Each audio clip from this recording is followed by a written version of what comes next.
everybody, this is Karen Church, Southwest District Key Club Administrator, and I am here to chat with you for the next 40 minutes about how to charter a Key Club. Before we get started, I want to let you know that this is a recorded workshop. So that means that you can see me in that little picture, but I can't see you. So PJs are totally appropriate. Next, because this is pre-recorded, I can't see you raising your hand. So if you're sitting in your living room watching this on your laptop, what I need you to do is, if you have a question, grab a piece of paper or take a note on your computer to ask your question at our Saturday afternoon live Q&A session. I'll be there, James Phelps will be there, Eric, the governor for Key Club, and Josh, the governor for CKI, will all be there, so we'll be able to answer your live SLP questions then. Again, that'll be Saturday afternoon. But in the meantime, go ahead and sit back and let's watch a short video on the process of getting to the point of chartering.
So how easy was that, right? That makes the process look super easy. Of course, we know it's not always that easy. It doesn't run that smoothly. So let's walk into the process. All right, first I want to share some resources with you, and we will make these resources available to you on our website and perhaps share them also in our live Q&A session. I'm in the process of consolidating these into something that looks a little more aesthetically pleasing than this list of links. But what I want you to take away from this slide is the fact that if you lose all of your links, what you need to do is Google Key Club, how to start a club. Don't Google anything with charter, because that's not going to get you where you need to be. But if you Google how to start a Key Club, that will take you to the information that's listed above, the step-by-step guide, the checklist, and the charter petition. All right, so let's start with the fact that there are 3 stakeholders in building a Key Club. You have the school, Kiwanis support, and student leaders. Now, we'll talk about it a little bit later, but Key Clubs do not always have to be in a school. So that's why I have school/community support. We do have some current clubs in the Southwest District that are what we call community clubs, where they are based outside of a school setting, whether that's a homeschool group or a community based. So we'll talk about that in a little bit more detail. But our 3 stakeholders are the school or community, Kiwanis support, and student leaders. How the process starts usually is one of those stakeholders contacts somebody. And I'm sometimes brought into it because a student has reached out to Indianapolis and says, hey, I want to start a Key Club in my school. And so I get an email from Indianapolis saying, please contact this student. They're interested in starting a Key Club. You may have the same thing happen at your Kiwanis clubs. You may have a student from a local school reach out to you. You may also have, as we have right now, a faculty member reach out to you saying, hey, I think it would be great if we started a Key Club at our school. So one of the stakeholders, whether it's the school, maybe you guys, or a student, will reach out and say, let's start this process. So the most important first step is making sure that whoever is reaching out to start the process is linked up with those other two stakeholders. And people that can help with that process are Kiwanis lieutenant governors. You guys are great at reaching out to the clubs in your division to see who's able to sponsor a new Key Club. Key Club lieutenant governors, they come in handy because they have lots of great ideas for the recruitment of members and for the training of new officers. School principals, school district superintendents, or administrators are also important because they are the ones that can bring the school as the stakeholder to the table. My role can also be to connect a student or a school that contacts me with the Kiwanis lieutenant governor to find a Kiwanis club able to sponsor, or with Key Club lieutenant governors to help the students learn how to be a Key Club. So sometimes we run into dead ends. And any of you who have tried to charter a Key Club or any SLP probably know that there are dead ends. Sometimes the dead ends come quickly, and they come because we haven't been able to hook up 3 stakeholders. So you're going to see this throughout the presentation. Every now and then there are opportunities where we run into a dead end. But let's say we have the school on board, we have the Kiwanis Club on board, and we have the students on board. The next thing to do is make sure that everyone understands the process. We're going to walk through these steps in detail, but they are finding the faculty and Kiwanis advisor, recruiting the members, setting aside funds, completing the online charter, submitting paperwork and fees, and then of course the charter celebration.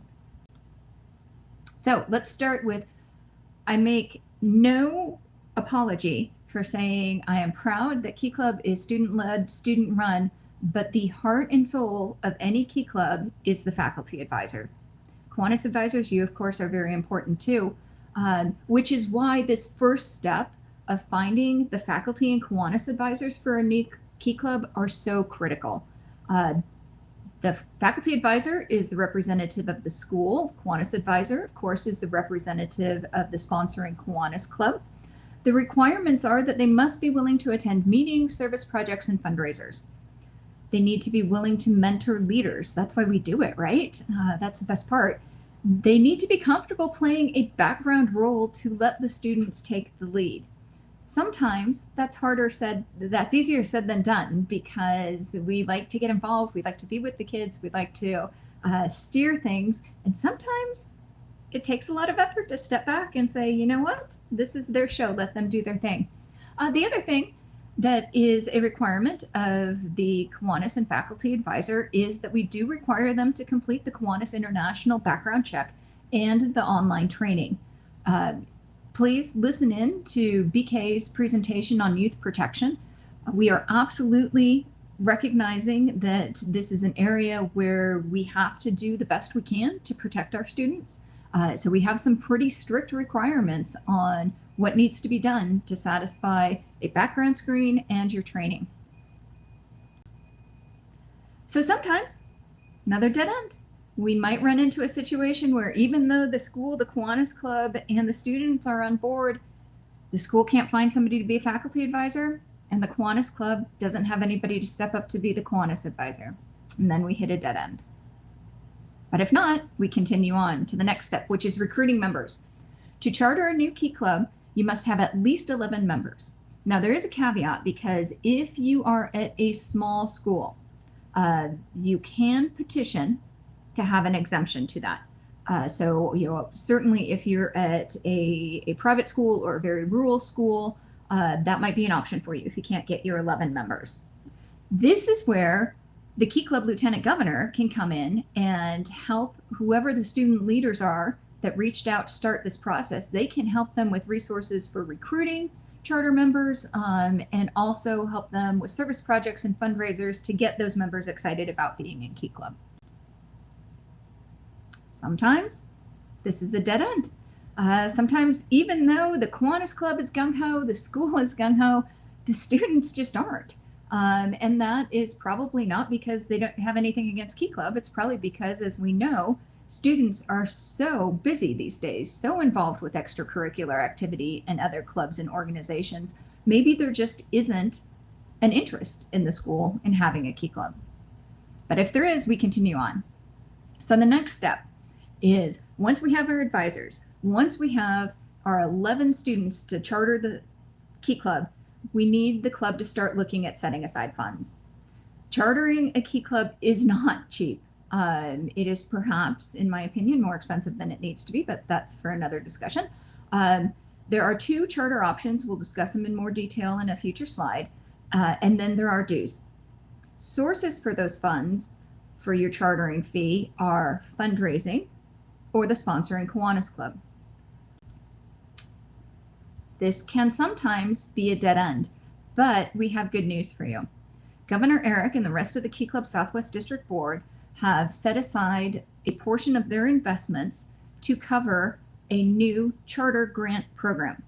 So this program will grant up to $200 to help cover charter fees for new Key Clubs who might need financial assistance.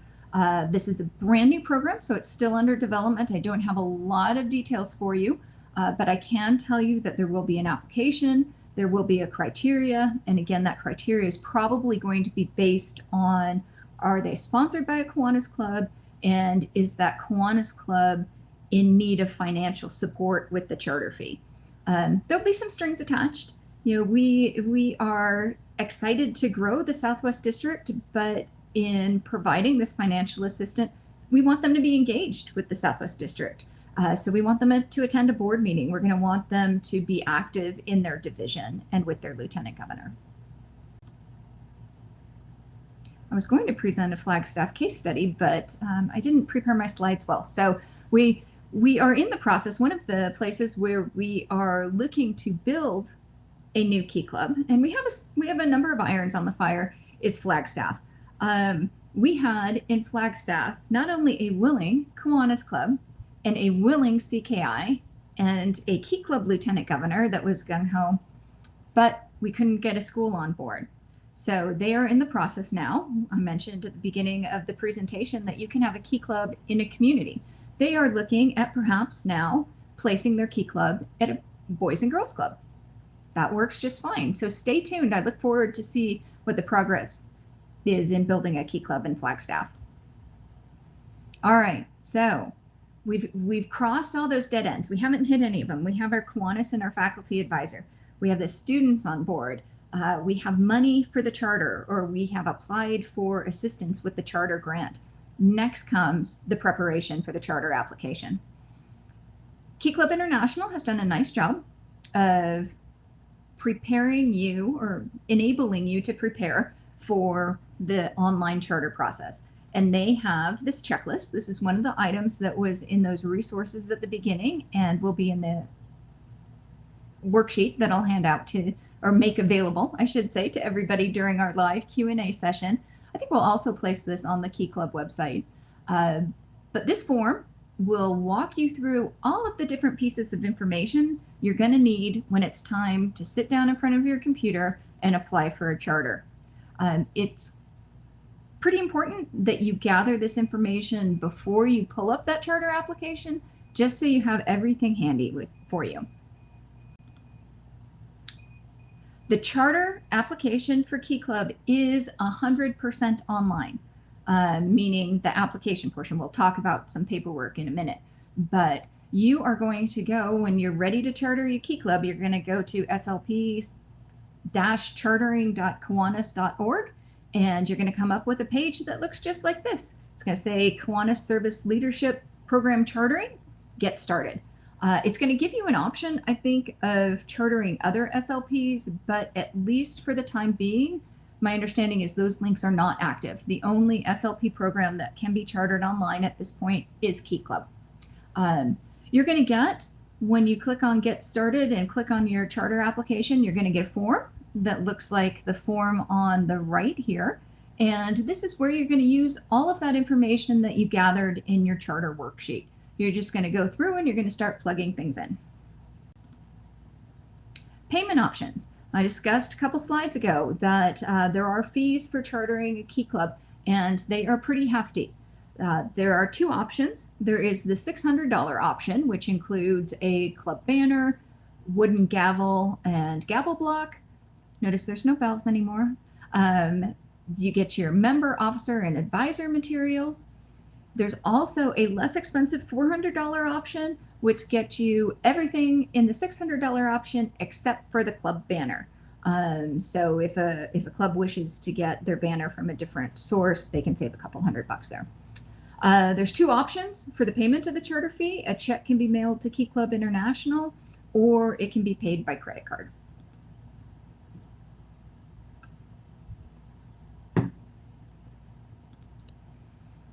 All right, so once you complete your online charter, there are a couple of pieces of supporting paperwork, excuse me, that will need to be submitted.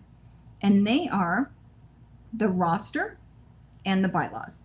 And there will be links for downloading these forms. The roster is an Excel spreadsheet. And the bylaws, I think, is a fillable PDF or something like that. It's pretty clear when you get to this point. And by this point, you are also usually working with the chartering person in Indianapolis who will help guide you through what you need.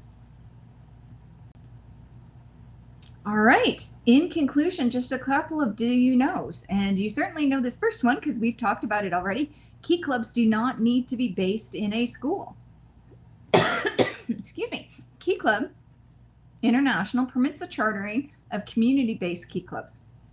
We already have in the Southwest District one homeschool Key Club. And as I mentioned before, the community-based Key Clubs are great for small communities, or we have the Flagstaff situation where maybe a boys and girls club. So there are a number of reasons why you may not charter in a school. One may be that it's easier to charter outside of the school restrictions. So keep that in mind. If you really want to work on building a Key Club in your area and the school is being difficult about what they require, build a community Key Club. The other thing is Key Clubs do not need to be sponsored by a Kiwanis club. This is a concerning one for me because while it's not required, it definitely is preferable. We all know that one of the best things about Key Club is that mentorship and that interplay with the adults. When you don't have a sponsoring Kiwanis club, it's more than just losing financial resources. It's losing that extra face at the meeting, maybe the extra couple of faces at the meeting. It's missing that mentorship. It's missing that experience. So while Key Clubs can be sponsored without Kiwanis club Key Clubs can be chartered without Kiwanis club sponsorships. It's really concerning to me when we have to do that. We did have to do that last year for a club in the north central Phoenix area. And the poor club is sad. They really would like to have a Kiwanis sponsor. They see from all the publications and newsletters and emails that they get from Key Club International how great that relationship can be, and they don't have it. And that's disappointing. We also have a number of other, what we call orphan Key Clubs, whose sponsoring Kiwanis club has disappeared. They've turned in their charter. So it is possible to have a Key Club without a sponsoring Kiwanis club, but it certainly is not my preference. And that is the end of my presentation. Again, if you had any questions during this workshop, please tune in for the live Q&A session on Saturday afternoon. I don't have the time in front of me, but it's going to be after the K Family Lunch, and there will be an opportunity there for you to come and ask any questions. You're also welcome to reach out to me directly. You can find my contact information on the Key Club website, which is swdkeyclub.org. I always have to think about that. SWD for Southwest District Keyclub.org. So thank you very much for attending. I am biased. I am a former Key Clubber, and I definitely believe that Key Club, and perhaps all of our SLPs, if I'm being generous, but certainly Key Club is one of the best things we do as Kiwanians. And so I appreciate all of you who are involved with your Key Clubs and looking to perhaps grow Key Club in your areas. Thank you, and we'll see you at the live Q&A session.